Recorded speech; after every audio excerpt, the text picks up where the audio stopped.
안녕하세요. 오늘의 테슬라 뉴스입니다. 자, 오늘 테슬라는 406.55달러로 마감했고요. 어제보다 3.17%의 상승을 하면서 마감하게 되었습니다. 자, 이어서 스페이스X는 152.16달러로 2.6%의 상승을 보여줬는데 이 두 종목 다 오른 날이고 오늘은 반도체주 랠리에 나스닥이 1.3% 오르면서 이 위험자산 전반에 훈풍이 좀 불었던 하루가 아닌가 생각해 볼 수 있습니다. 자, 오늘 할 이야기는 크게 두 갈래로 나눌 수 있는데요. 하나는 월가에서 테슬라를 보는 시선이 완전히 달라졌다라는 소식이고, 두 번째는 로보택시와 로봇 이 프로젝트가 실제로 어디까지 와 있는지를 보여주는 구체적인 숫자들이 나오고 있기 때문에 한번 살펴보려고 합니다. 자, 이 숫자들을 다 보고 나면 월가가 이렇게 태세를 바꾸고 있는 이유를 좀 이해할 수 있을 것 같은데요. 그럼 어떤 이야기인지 같이 한번 살펴보겠습니다. 끝까지 함께 해주시길 바라고요. 그럼 출발할게요.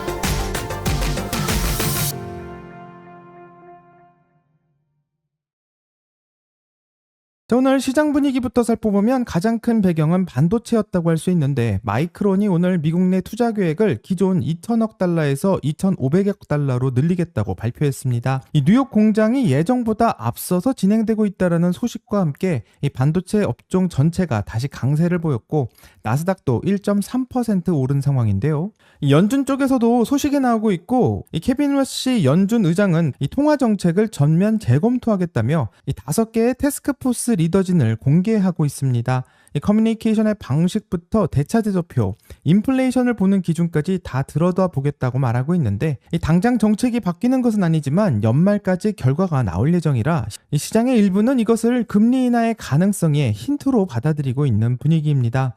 자, 중동 리스크도 계속 변수가 나오고 있는데요. 미국이 이란에 추가 공습을 가하면서 유가가 급등했다가 오늘은 되돌림이 나오는 등 이 변동성이 상당히 심한 하루였습니다. 이 현재 전쟁의 재점화의 우려와 확전이 아닐 거다라는 기대가 팽팽하게 맞서고 있는 상황인데, 과연 전쟁이 언제쯤 끝나게 될지 알 수 없는 상황에서 계속해서 주목해 봐야 될 거라 생각합니다. 그리고 오늘의 테슬라 뉴스에서 소개했었던 폭스바겐의 뉴스도 나오고 있는데요. 이 폭스바겐은 감독 이사회를 열었고 모델 라인업 전체를 절반으로 줄이겠다라는 발표를 하고 있습니다. 현재 폭스바겐은 150개에 가까운 모델을 만들고 있는데 이걸 절반 수준으로 만들겠다는 것이고, 다만 인력 10만 명의 감원이나 독일 공장 폐쇄 안건은 이번엔 결론이 안 났다고 합니다. 자, 이렇게 자동차와 반도체, 통화 정책까지 다 하루에 얽혀 있는 상황인데, 이제부터는 월가에서 테슬라를 어떻게 평가하고 있는지 UBS의 리포트를 같이 한번 살펴보겠습니다. 오늘 UBS가 테슬라 리포트를 하나 냈는데요. 이 목표 주가를 크게 손봤다고 합니다. 자, 기존에 364달러였던 목표 주가가 442달러로 오르게 되었는데 이 퍼센테이지로 보면 약 21% 정도가 오른 상황입니다. 자, 쉽게 말하면 애널리스트가 이 테슬라의 주식이 앞으로 21% 정도 상승할 여력이 있다 이렇게 말하고 있는 것인데, 20% 넘는 목표 주가의 상향 조정은 흔한 일이 아니기 때문에 큰 화제가 되고 있고요. 이 보통 어닝 서프라이즈 정도가 나오거나 신차가 매우 잘 팔릴 때 나오는 정도의 조정치라고 할 수 있는데, UBS에서 이렇게 급작스럽게 20%나 상승시킨 것에 좀 의아하다는 말을 할 수 있을 것 같습니다. 이 재미있는 것은 이번에 UBS가 목표 주가를 상향 조정한 것을 기반으로 두고 있는 것이 테슬라의 자동차 판매나 마진이 아니라고 말하고 있는데, 자, 그럼 도대체 무엇을 근거로 들었을지 궁금할 수밖에 없고요. 이제부터 그 근거에 대해서 한번 살펴보겠습니다. 자, 재미있게도 EBS가 목표가를 21% 넘게 올리면서 근거로 두고 있는 것은 바로 옵티머스와 FSD, 도조와 같은 로봇과 AI의 산업에 기반을 두고 있습니다. 자, 요즘 월가에서는 이것을 로봇형 AI라고 부르는데, 쉽게 말하면 화면 안에서 돌아가는 챗봇 같은 AI가 아닌 실제로 몸을 가지고 움직이면서 일할 수 있는 AI를 말합니다. 한마디로 로봇이나 자율주행차 같은 것을 로봇형 AI라고 부르고 있는 것인데, 지금까지 테슬라의 목표 주가는 거의 자동차 몇 대가 팔리냐 마냐, 또 마진이 몇 퍼센트 정도 남겼냐, 이거를 기준으로 월가에서는 계산을 했었는데, 이번엔 그런 방식이 아닌 로봇이 얼마나 잘 만들어지고 있냐로 회사의 가치를 매긴 것이고, 자동차 회사를 자동차 회사로 보지 않고 평가한 셈이기 때문에 매우 놀랄 수 있습니다. 자, 왜냐면 최근 애널리스트들이 부쩍 강조하고 있는 것은 테슬라가 그동안 로봇을 만들겠다라고 말해온 게 아니라 실제로 하드웨어의 스펙과 생산 계획을 구체적으로 내놓기 시작했다는 것에 큰 감명을 받고 있는 것 같고, 이제는 테슬라가 허언증을 가지며 속이고 있는 게 아니라 실제로 물건으로 증명하는 단계에 들어갔기 때문에 월가에서도 이 점을 크게 주목하고 있는 거라 생각합니다. 자, 그럼 이번에 UBS에서 20%나 목표 주가를 올린 것은 자동차와 관계가 없냐 이렇게 물어볼 수 있는데 실제로 관계가 없고요. 어쩌면 리포트의 핵심이 바로 그 지점이라고 할 수 있습니다. 자, UBS는 현재 이 중립 등급을 말하면서 매수도 매도도 아닌 이 중립의 의견을 발표하고 있는데, 한마디로 자동차 사업 자체에 대한 평가는 크게 바뀐 게 없지만 이 로봇과 자율주행 사업이 앞으로 벌어들일 만한 돈의 기대치를 훨씬 더 크게 잡고 있는 것이고, 이 자동차는 그대로 두고 그 위에 얹어 있는 옵션의 가치를 크게 계산하고 있습니다. 자, 그럼 UBS에서 보고 있는 로봇형 AI가 무엇인지 한 번 더 생각해 볼 수 있는데, 이 첫 번째는 옵티머스고 인간형 로봇이고요. 이 두 번째는 FSD 완전 자율주행 소프트웨어이며, 세 번째로는 도조, 이 둘을 학습시킬 수 있는 테슬라가 만들고 있는 슈퍼컴퓨터인데, 이 세 가지가 서로 데이터를 주고받으면서 발전하는 구조를 가지고 있고, 월가는 이것을 하나로 묶어서 자동차 회사를 넘어서는 AI 인프라 회사가 바로 테슬라가 될 거라고 정의하고 있습니다. 자, 근데 재미있게도 현재 사이버캡에서 지금까지 공개가 되지 않았던 부품 하나가 이 카메라에 찍혔다고 하는데요. 지금부터는 사이버캡과 관련돼서 어떤 이야기가 있는지 살펴보겠습니다.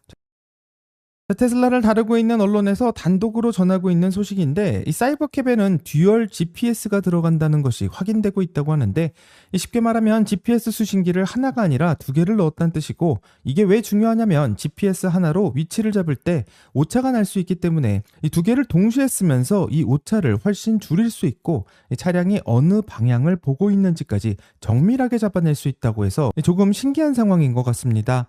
자, 사람이 운전하는 차라면 이 정도 오차는 큰 문제가 되지 않지만, 사람이 없이 스스로 판단해야 되는 로봇택시는 좀 이야기가 다르다고 하는데, 지금 도로 위에서 FSD를 쓰고 있는 일반 모델 Y나 모델 3도 이 정도 정밀한 이중 GPS는 기본 사양이 아닌 상황이지만, 이 사이버캡을 위해서 별도로 설계했다는 뜻으로 해석할 수 있으며, 이 사람이 전혀 타지 않는 차이니만큼 이 조금의 위치가 어긋나는 것도 용납하지 않겠다라는 테슬라의 생각이라고 할 수 있을 것 같습니다. 자, 테슬라 사이버캡은 테슬라가 낸 2025년 임팩트 리포트를 통해서 여러 가지 이야기들이 나오고 있고요. 이 사이버캡의 전비는 킬로와트 시당 6.1마일로 밝혀졌으며, 현재 나와 있는 전기차 중 가장 좋은 이 전비 효율을 보여주고 있고요. 여기에 48V 저전압 전장 아키텍처와 4680 배터리 셀이 들어가며, 사이버 트럭에 들어가는 스티어 바이 와이어까지 들어간 것으로 확인되고 있고, 이 스티어 바이 와이어는 운전대와 바퀴를 기계적으로 직접 연결하지 않고 전자신호로만 조향을 할 수 있는 방식인데,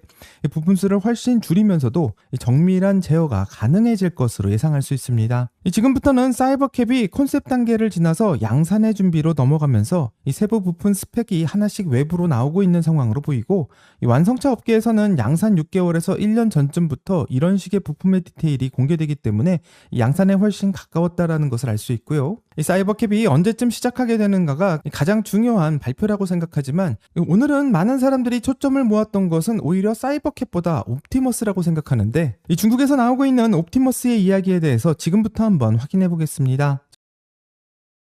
오늘 중국 매체인 레이트 포스트에서는 이 테슬라 옵티머스에 대한 이야기가 나오면서 여러 매체들을 통해서 전파가 되고 있는데, 이 중국에 있는 부품 공급업체들에게 구체적인 생산 목표를 통보했다고 하고, 알려진 바로는 이 9월까지는 주간 1000대분의 부품을 공급할 수 있게 캐파를 늘리고, 연말까지는 주간 2000대에서 2500대까지 그 캐파를 늘리라는 이 주문을 받았다고 합니다. 자, 쉽게 말해서 공급업체들이 부품을 얼마나 빨리 만들 수 있느냐를 테슬라 측에서 정해주고 있는 것인데, 이 연말 기준 주간 2000에서 2500대면 연간으로 환산하면 대략 10만 대 정도의 부품을 공급할 수 있는 능력을 갖추라는 뜻으로 해석할 수 있습니다. 자, 지금 옵티머스는 프리몬트 공장에서 소규모로 생산하고 있고 약 100대 정도 되지 않나 이런 수준으로 알려져 있는 상황인데, 앞으로 2달 만에 10배, 또 연말까지는 20배 넘게 이 옵티머스를 생산할 수 있는 공급량을 늘리라고 말하고 있는 것이고, 한마디로 2달 정도 지나면 본격적인 양산 라인의 수준으로 이 옵티머스가 커진다라는 뜻이기 때문에 굉장히 재미있는 소식이라고 할 수 있습니다. 자, 이 뉴스가 굉장히 중요한 이유는 지금까지 옵티머스 관련된 이야기들은 대부분 일론 머스크가 말하는 발언에서 초점을 맞추고 있었지만요, 실제로 부품을 만들어야 하는 협력업체들에게 구체적인 발주 물량이 나갔다라는 보도는 매우 근거가 높다고 생각하고, 이 한마디로 옵티머스가 실제로 양산되는 그 과정이 얼마 남지 않았다라고 생각해 볼 수 있습니다. 자, 하지만 이것을 낙관적으로 보는 쪽에서는 옵티머스가 진짜 양산 단계로 들어간다라는 신호로 보고 있고, 반대로 비관적으로 보는 사람들은 이 옵티머스가 처음 공개된 이후 이 생산 목표가 계속 바뀌고 있기 때문에 믿을 수 없다고 말하고 있고요. 이 현재 테슬라나 공급업체 양쪽에 공식적인 확인도 없다라는 점도 생각해 본다면 이 중국 매체에서 전하고 있는 소식이 진짜인지 가짜인지는 조금 더 시간을 두고 확인해 봐야 될 것 같습니다. 자, 아무래도 UBS가 이 자동차 실적이 아닌 옵티머스의 기대감으로 이 목표 주가를 상향 조정하고, 또 테슬라 측에서는 이 공급업체에게 부품을 준비하다라는 말은 하고 있지만 이 발언의 근거를 좀 믿을 수 없다 이렇게 얘기할 수도 있지만요. 이 재미있는 것은 테슬라 부사장인 그레이스 타오가 현재 테슬라 옵티머스의 목표를 2026년 5만 대에서 10만 대, 2027년에는 50만 대에서 100만 대까지 늘리겠다라는 발언을 했기 때문에 오늘 나오고 있는 공급업체의 목표와 한번 비교한다면 이 그레이스 타오가 말하고 있는 2026년의 목표인 10만 대와 거의 비슷한 속도로 가고 있는 것을 볼 수 있고, 그렇다면 어느 정도 신빙성이 있지 않나 생각해 볼 수 있는 이 뉴스라고 생각합니다. 이 현재 UBS가 매기고 있는 테슬라의 예상 주가 442달러가 맞으려면 이 9월까지는 정말 1000대 옵티머스가 만들어지고 연말까지는 이보다 훨씬 더 빠른 수준으로 생산이 돼야 된다는 것을 말하고 있는데, 과연 테슬라에서는 그렇게 만들 수 있을지가 매우 궁금해지는 상황이고, 우선 가까운 시점인 9월 테슬라가 옵티머스를 정말로 이 정도로 뽑아낼 수 있는지 확인을 해봐야 될 거라 생각하게 됩니다. 자, 오늘 이야기를 정리하면요, UBS의 목표가 이 근거가 없다라고 비난할 수도 있지만 현재 월가는 가장 주목하고 있는 것을 옵티머스라고 말하고 있기 때문에 이 앞으로의 실행 속도가 가장 중요하다고 생각하고, 또 사이버캡의 하드웨어 스펙과 옵티머스의 공급망 목표까지 보게 된다면 현재 테슬라가 밝혀온 로드맵이 어긋나지 않고 그 방향으로 가고 있다라는 것을 알 수 있으며, 이제부터 테슬라는 정말로 자동차 회사가 아닌 로봇과 AI 회사라는 것이 올해 결정이 날 거라 생각합니다. 자, 오늘의 테슬라 뉴스의 구독자 여러분들은 올해 테슬라가 옵티머스를 실제로 이 정도 만들 수 있을 것이라고 생각하시는지 궁금하고요. 댓글을 남겨주신다면 같이 더 이야기를 나눠보겠습니다. 여기까지가 오늘의 테슬라 뉴스고요. 오늘 영상이 도움이 되셨다면 구독과 좋아요 그리고 알림 설정 부탁드립니다. 오늘 좋은 하루 되시고요. 오늘의 테슬라 뉴스는 내일 또 새로운 소식으로 다시 찾아오겠습니다. 감사합니다.